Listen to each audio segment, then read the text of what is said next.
নমস্কার বন্ধুরা, আশা করি সকলে ভালো আছেন। আমাদের সাফকথা চ্যানেলে আপনাদের সকলকে স্বাগত। যদি আমাদের প্রতিবেদন আপনাদের ভালো লাগে, দয়া করে চ্যানেলটিকে সাবস্ক্রাইব করবেন এবং অবশ্যই আমাদের পাশে থাকবেন। চলুন তাহলে শুরু করি আজকের আলোচনা। এক্সিট পোল প্রকাশিত হয়েছে এবং প্রকাশের সাথে সাথে একটা চূড়ান্ত বিতর্কেরও সৃষ্টি হয়েছে। এমন বিতর্ক অতীতে প্রায় দেখা যায়নি বললেই চলে। এক একটা নিউজ চ্যানেলে এক এক রকম সমীক্ষা দেখাচ্ছে, এক একটা এক্সিট পোলের সংস্থা তারা এক এক রকম সমীক্ষা নিয়ে এসেছে। এর জন্য অবশ্যই দায়ী ওভারঅল সমীক্ষা সংস্থাগুলি।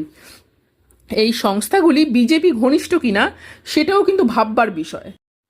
আমরা দেখেছি এক্সিট পোল কখনো মেলে, আবার বহুবার মেলেনি, সেরকম নজিরও কিন্তু রয়েছে 2014 বা 2019 যে এক্সিট পোল বলেছিল যে নরেন্দ্র মোদী আসছে এবং এসেও ছিল, এবং এক্সিট পোল যে প্রজেকশন ছিল যে এক্সিট পোলে তার থেকে বেশি ফিগার নিয়ে এসেছিল এবং সংখ্যার বিচারে সেটা অনেকটাই।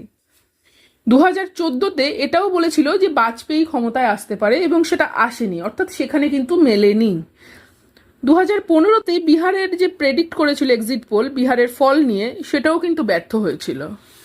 2021-এ আমাদের পশ্চিমবঙ্গের বিধানসভায় বিজেপিকে এগিয়ে রাখা হয়েছিল এবং বিজেপি সেই ফিগারের ধারে কাছেও আসতে পারেনি, প্রায় হাফেরও কম আসন পেয়েছিল।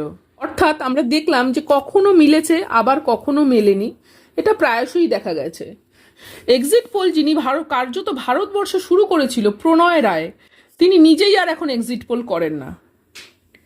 কিন্তু এবারে যে পরিমাণ বিতর্কের সৃষ্টি হয়েছে তা বলার অপেক্ষা রাখে না। বহু ক্ষেত্রে এক্সিট পোল হাস্যকর হয়ে উঠেছে। যেমন একটি প্রতিষ্ঠিত চ্যানেলের এক্সিট পোলে হরিয়ানায় যেখানে আসন সংখ্যা আছে 10টি, হিসাব মেলাতে গিয়ে এনডিএকে সেখানে 16টা আসন দেয়া হয়েছে। আপনারা ভাবতে পারছেন, 10টা যেখানে আসন সেখানে এনডিএ পেয়েছে 16টা। এই সমীক্ষার কোনো মানে হয়?